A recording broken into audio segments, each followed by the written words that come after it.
विश्राम. यानंतर राष्ट्रध्वज स्वर्गीय श्री गिरीजी बापट साहेब यांच्या कुटुंबियाकडे सुपूर्द केला जाईल.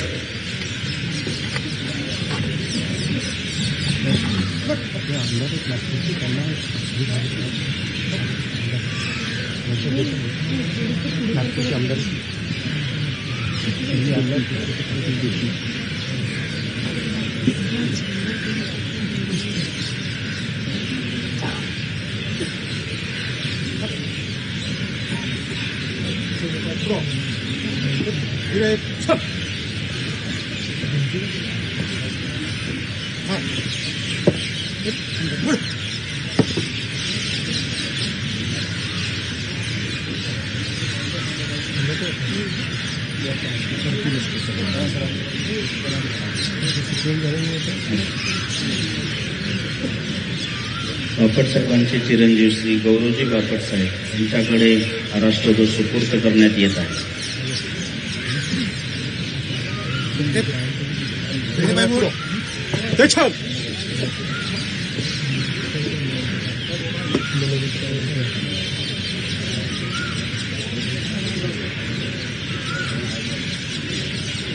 यानंतर माननीय उपमुख्यमंत्री महोदय दोन शब्द बोल. गिरीजी बापट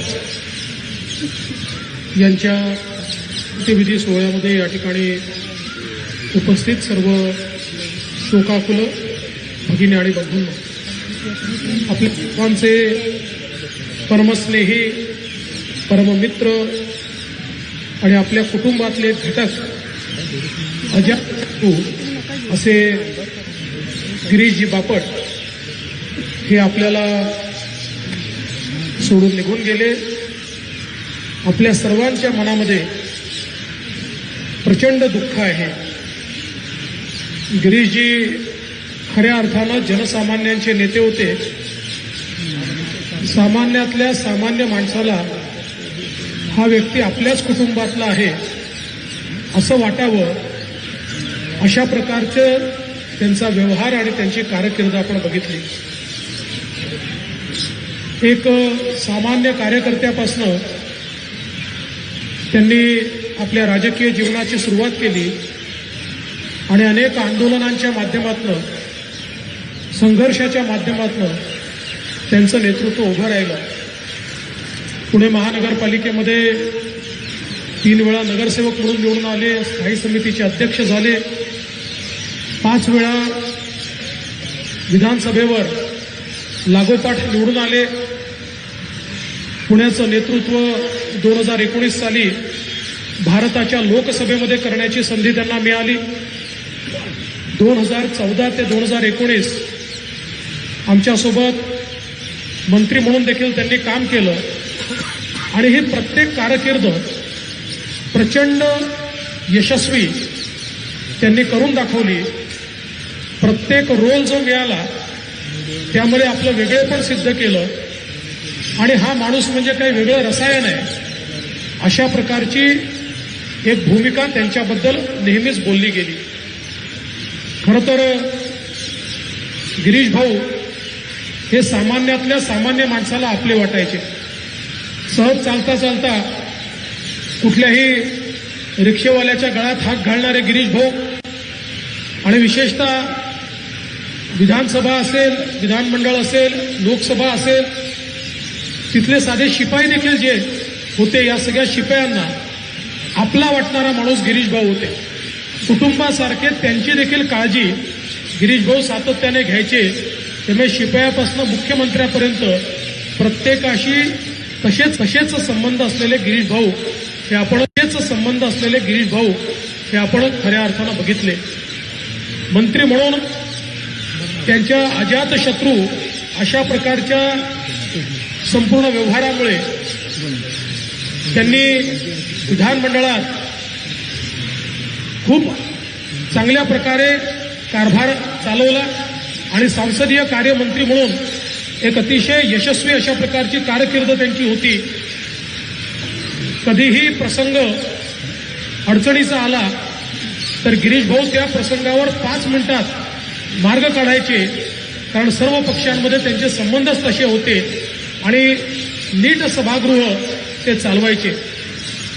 त्यांनी राज्याचे अन्न नागरी पुरवठा मंत्री म्हणून पहिल्यांदा राज्यामध्ये संपूर्ण रेशन कार्डांचं आधार सीडिंग करून 1 कोटी बोगस रेशन कार्ड हे शोधून काढले आणि ते रद्द करून नवीन 1 कोटी गरिबांना रेशन देण्याचं काम हे गिरीश भाऊंच्या काळामध्ये झालेलं आपण सगळ्यांनी बघितलं.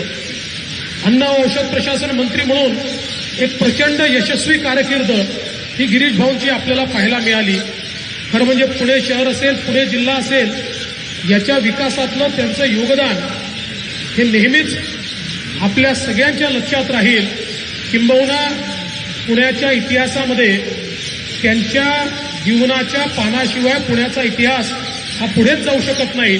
अशा प्रकारची गिरीश भाऊंची ही संपूर्ण कारकीर्द आपल्याला पाहायला मिळाली. खरं तर भारतीय जनता पक्षाचे एकनिष्ठ नेते म्हणून या पुण्यामध्ये, पश्चिम महाराष्ट्रामध्ये पक्ष वाढवण्याकरता प्रचंड मेहनत त्यांनी घेतली आणि सातत्याने दौरे करून लोक जोडण्याचं काम त्यांनी केलं. त्यांच्याकडे लोक जोडण्याची जी कला अवगत होती ती मला असं वाटतं फार कमी लोकांकडे असते आणि एकदा त्यांच्यासोबत जुडलेला माणूस हा जन्मभर त्या ठिकाणी राहायचा.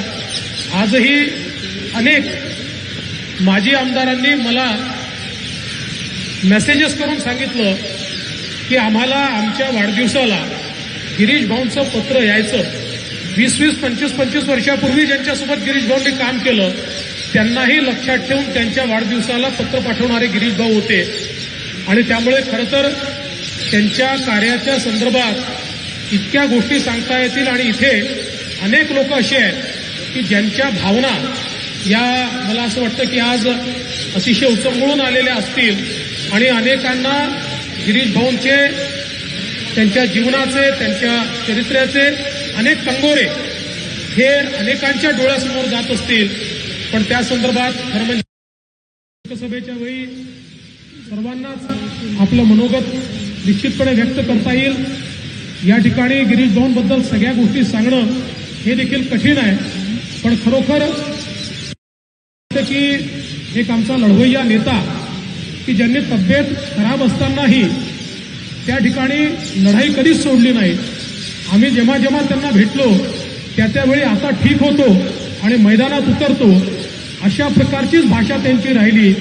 पण अचानक गेल्या 2 दिवसांमध्ये त्यांची तब्येत एकदम खालावली आणि आम्हाला सगळ्यांना असं वाटत होतं की कुठलीही लढाई लिलया जिंकणारे आमचे गिरीश भाऊ हे निश्चितपणे तब्येतीची लढाई तर जिंकतीलच, पण दुर्दैवाने काळातली या ठिकाणी विजय मिळवला आणि आमचे गिरीश भाऊ आपल्यातनं निघून गेले.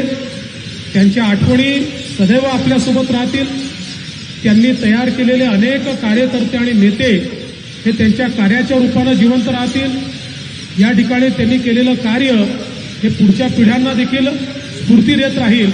आणि म्हणून आज आपल्या सगळ्यांच्या वतीनं, महाराष्ट्राच्या तमाम जनतेच्या वतीनं, माननीय मुख्यमंत्र्यांच्या वतीनं, इथे उपस्थित सर्व शोकाकुल जनतेच्या वतीनं मी माननीय गिरीश भाऊंना विनम्र श्रद्धांजली अर्पण करतो. आणि खरं म्हणजे त्यांचं कुटुंब हे तर अवघा महाराष्ट्र होता, परंतु या ठिकाणी उपस्थित गौरव असतील, सगळे कुटुंबीय असतील, बहिणी असतील, या सगळ्यांना हे दुःख सहन करण्याची शक्ती ईश्वराने द्यावी अशी ईश्वरचरणी मी प्रार्थना करतो. आणि आता आपण एक 2 मिनिटं मौन श्रद्धांजली गिरीश भाऊंना देऊया आणि त्यानंतर मग पुढचे अंत्यसंस्कार जे आहेत ते या ठिकाणी सुरू होतील.